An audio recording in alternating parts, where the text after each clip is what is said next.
사실 유산균은 많이 드시면 드실수록 그 효과를 볼 가능성이 높아진다라고 보시면 됩니다. 왜 그러냐? 살아서 장까지 가는, 직접적으로 살아서 가는 애들이 많을수록 확실히 더 좋을 가능성이 높고 많이 먹을수록 그럴 가능성이 올라가기 때문입니다.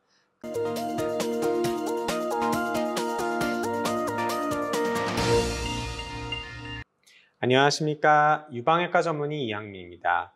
오늘은 어떤 유산균을 어떻게 먹어야 되는지에 대해서 말씀을 드릴 거예요. 자, 제가 앞선 영상에서 유산균의 이제 대략적인 개념에 대해서 왜 유방암 환자들이 유산균에 대해서 관심을 가져야 되는지 말씀을 드렸을 거예요. 그러면 뭐를 먹어야 되는지, 대체 얼마나 먹어야 되는지 궁금해 하실 거잖아요. 그쵸? 그래서 오늘은 그 내용으로 말씀을 드릴 거예요. 자, 어떤 유산균을 먹어야 되냐? 일단 균주가 좋은 거를 드셔야 됩니다.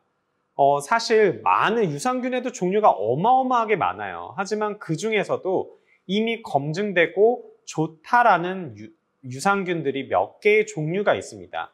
그것들을 포함하고 있으면 그런대로 이게 좋구나 라고 생각을 하시면 되겠습니다. 그 중에서도 락토바실러스라는 게 들어간다, 이름에.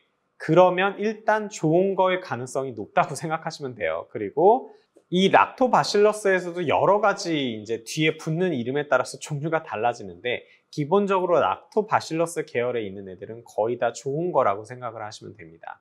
그리고 스트랩토코커스 중에서 스트랩토코커스 서모필러스라는 유산균이 있는데 또 굉장히 좋습니다. 그리고 비피도박테리움, 요런 이름이 들어가는 녀석들은 굉장히 좋은 유산균이라고 생각하시면 돼요.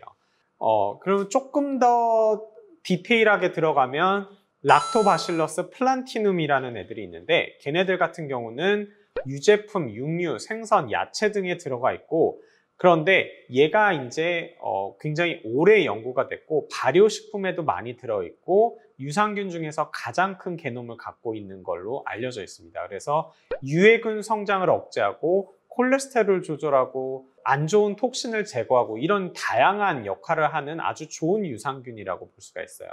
그리고 스트랩토코커스 서모필러스 같은 경우에서는 유제품 발효에 흔히 사용을 하는데, 유당불내증이 있는 환자들에 있어서 그 증상을 완화시켜주고 설사를 감소시켜주고 다른 프로바이오틱스 성장을 촉진하는 역할을 하는 아주 좋은 녀석이라고 밝혀져 있습니다. 그리고 위염 예방에도 도움이 될 수 있죠. 유산균이 면역력에도 굉장히 중요한 역할을 한다라는 연구도 있을 정도로 면역력에도 중요한 역할을 합니다.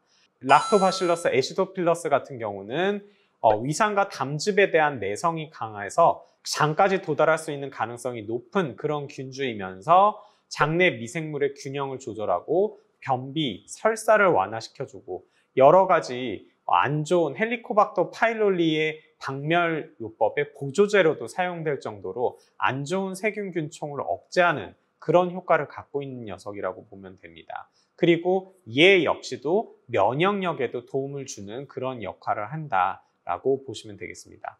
락토바실러스 델브루에키 불가리쿠스라는 애가 있는데, 얘 같은 경우는 요거트 생산에 주로 사용되는 유산균인데 장내 유익균의 균형 촉진을 하고 소화 문제 완화에 도움을 주는 것으로 알려져 있고, 얘 역시도 면역력에도 도움이 준다는 것으로 나와 있습니다. 비피도박테리움 중에서도 애니멀리스 락티스라는 애가 있는데, 얘 같은 경우는 굉장히 광범위하게 연구된 균주 중에 하나고, 얘 역시도 위산이랑 담즙에 대한 내성이 뛰어나서 장까지 잘 도달할 수 있는 가능성이 굉장히 높습니다. 그래서 얘 역시도 면역력에 있어서 상당히 좋은 효과를 나타내는 것으로 알려져 있고, 그래서 유산균들 중에서는 굉장히 또 얘가 또 많이들 사용되고 있습니다. 그래서 이런 균주들이 들어있는 유산균이다, 그러면 아주 좋은 유산균이라고 보시면 되겠고, 제가 만든 데일리 멀티팩에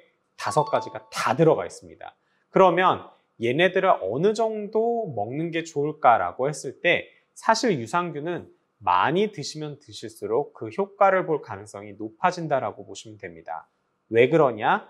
살아서 장까지 가는, 직접적으로 살아서 가는 애들이 많을수록 확실히 더 좋을 가능성이 높고 많이 먹을수록 그럴 가능성이 올라가기 때문입니다. 그러면 그게 어느 정도냐? 연구 논문에서 보면은 10억 개 이상, 보장 균수가 10억 이상 되는 것을, 그리고 분말 제제보다는 과립 제제보다는 가급적이면은 캡슐에 든 형태로, 왜냐하면 그래야지 위산에서 조금이라도 보호를 할 수가 있기 때문에 그렇습니다. 그런 제형으로 10억 개 이상 먹는 것을 권유를 하고, 또 이거를 10주 이상 먹었을 때 효과가 더 좋게 나타나더라, 이런 논문들이 있습니다. 그래서 제가 만든 데일리 멀티백 제품 같은 경우는 이 좋은 유산균 5가지를 다 포함을 하고 있고, 보장 균수가 100억 개입니다. 10억 개 이상 되면 좋다고 되어 있는데 캡슐 형태로는 사실 거의 최고 용량이지 않을까 생각이 되고요. 그리고 이게 아주 좋은 크리스찬 한센, 덴마크 회사죠. 그래서 그쪽 원료로 해서 아주 좋은 원료를 사용하고 있기 때문에 여러분들이 드셨을 때 상당히 도움이 될 것으로 보여요. 그리고 꼭 저희 제품이 아니더라도 이 균주들을 포함하고 있고 보장 균수가 10억 개 이상인 제품을 찾아서 드시면은 여러분들이 도움이 되지 않을까 싶습니다. 그래서 오늘은 유산균을 과연 어느 정도로 어떻게 먹어야 되는지에 대해서 말씀을 드렸고, 더 좋은 내용으로 다음 영상에서 찾아뵙도록 하겠습니다. 감사합니다.